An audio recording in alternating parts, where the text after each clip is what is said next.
இயேசுவில் அன்புக்குரிய சகோதர சகோதரிகளே, திருவருகை காலம் 4ஆம் ஞாயிறு வழிபாட்டில் கலந்து கொள்ள உங்கள் அனைவரையும் அன்போடு அழைக்கிறேன். கிமு 734ஆம் ஆண்டு ஆகாசு என்ற மன்னன் யூதாயாவை ஆண்டு வருபவனாக இருக்கின்றான். அந்த நேரத்திலே இஸ்ராயல் அரசரும் சிரியாவின் அரசரும் யூதாவின் மீது போர் தொடுப்பவர்களாக இருக்கின்றனர். அரசன் ஆகாசுக்கு பதற்றம் ஏற்படுகிறது. ஒரு குழப்பமான சூழ்நிலையில் இருப்பவராக இருக்கின்றார்.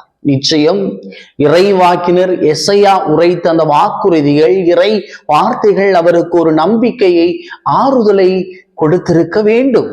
ஆனாலும் இறைவாக்கினர் எசையாவின் வார்த்தைகளை நம்ப மறுத்து அவர் அசிரிய அரசரிடம் உதவியை நாடுபவராக இருக்கின்றார். ஆண்டவன் வார்த்தைகளை அவர் மதிக்காமல் இருப்பவராக இருக்கின்றார். அசிரிய அரசரிடம் அவர் தஞ்சம் புகுவோராக இருக்கிறார். அன்புக்குரியவர்களே, ஆண்டவரால் தேர்வு செய்யப்பட்டவர்களுக்கு அவருடைய உதவி எப்போதும் உண்டு என்பதை முதலில் நம்ப வேண்டும். ஆனால் ஆகாசு அரசன் அதை நம்ப மறுத்து இறுதியிலே அசிரிய அரசரிடம் தஞ்சம் புகுந்து பலவிதமான குழப்ப சூழ்நிலையில் பிரச்சனைகளுக்கு உள்ளாகுவனாக இருப்பதைத்தான் இந்த முதல் வாசகம் நமக்கு தெள்ள தெளிவாக கூறுவதை நாம் பார்க்க முடிகிறது. யார் யாரெல்லாம் கடவுளுடைய வார்த்தை மதிக்காமல் இறை திட்டத்துக்கு தன்னை முழுவதும் கையளிக்காமல் இருக்கின்ற போது தங்களுடைய வாழ்விலே எவ்வளவு பிரச்சனைகளை சந்திக்கிறார்கள் என்பதைத்தான் அரசன் ஆகாசு வழியாக நாம் புரிந்து கொள்ள வேண்டும் என்பதைத்தான் இன்றைய முதல் வாசகம் நமக்கு எடுத்து கூறுவதாக இருக்கின்றது.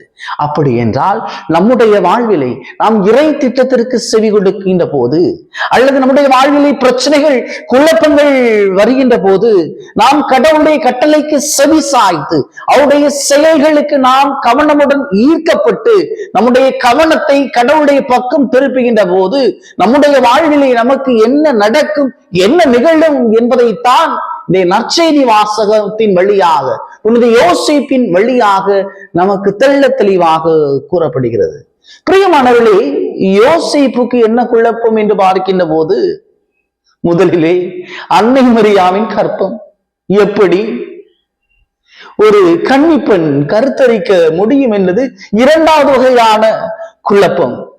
இவ்வாறு மனதிலே பலவித சிந்தனைகள் தோன்றினாலும் ஆண்டவருடைய தூதர் அவருக்கு கூறப்பட்ட அந்த இறை செய்தியை ஒரு நம்பிக்கையாக எடுத்துக்கொண்டு, ஒரு ஆறுதலாக எடுத்துக்கொண்டு, இது ஒரு இறை திட்டம் என்பதை அவர் முழுமையாக ஏற்றுக்கொண்டு அன்னை கன்னிமரியாளை தன்னுடைய மனைவியாக ஏற்றுக்கொள்பவராக இருக்கிறார். எனவேதான் அவரை நேர்மையாளர், நீதிமான் என்று அழைக்கப்படுபவராக இருக்கின்றார். பிரியமானவர்களே, இன்றைய உலகிலே குழந்தைகள் முதல் பெரியவர்கள் வரை பலவிதமான குழப்பங்களுக்கும் பிரச்சனைகளுக்கும் நாம் தள்ளப்படுபவர்களாக இருக்கின்றோம். இந்த குழப்பமான சூழ்நிலையில் பெரும்பான்மையான நேரங்களில் நாம் தீர்வுகள் எடுக்கின்ற போது, அல்லது நாம் முடிவுகள் எடுக்கின்ற போது எவ்வாறு எடுக்கிறோம் என்றால், இந்த உலக அறிவின்படி, இந்த உலக நாட்டங்களின்படி, இந்த உலக போக்கின்படி நம்முடைய வாழ்விலே நாம் முடிவுகள் எடுப்பவர்களாக இருக்கின்றோம். நாம் இறைவனின் உதவியை நாடுவது கிடையாது. நம்முடைய வாழ்விலே பலவிதமான பிரச்சனைகளுக்கு நாம் தள்ளப்படுவதற்கு முக்கிய காரணமாக இருப்பது நாம் இந்த உலக போக்கின்படி வாழ்வதாகும். பிரியமானவர்களே, உளவியல் கூறுகிறது, இந்த குழப்பமான சூழ்நிலையில் முதலில் நாம் நம் உணர்ச்சிகளை நிர்வகிக்க வேண்டும் என்று. நாம் மன அழுத்தத்தில் இருக்கின்ற போது நமது கீழ் உடலில் அட்ரினலின் மற்றும் கார்டிசோல் என்ற ஹார்மோன்கள் வெளியாகி தெளிவான சிந்தனையை தடுக்கின்றன என்று உளவியலாளர்கள் கூறுகிறார்கள். அந்த உணர்வுகளை நாம் கட்டுப்படுத்தி நடைமுறையில் இருக்கின்ற தகவல்களை சேகரித்து நாம் தெளிந்த மனதுடன் ஒரு முடிவை எடுக்க வேண்டும் என்பதுதான் இந்த உளவியலாளர்கள் தருகின்ற கருத்தாக இருக்கின்றது.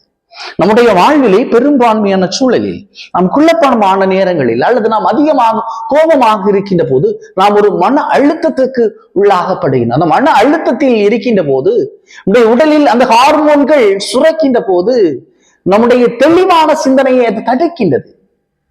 பெரும்பான்மையான நேரங்களில் இன்னைக்கு நிறைய பிரச்சனைக்கு காரணம் நம்ம கோபமா இருக்கின்ற போது அல்லது ஒரு இக்கட்டான சூழ்நிலை இருக்கும் போது நம்ம அந்த நேரத்துலதான் நிறைய முடிவு எடுப்பவர்களாக இருக்கின்றோம்.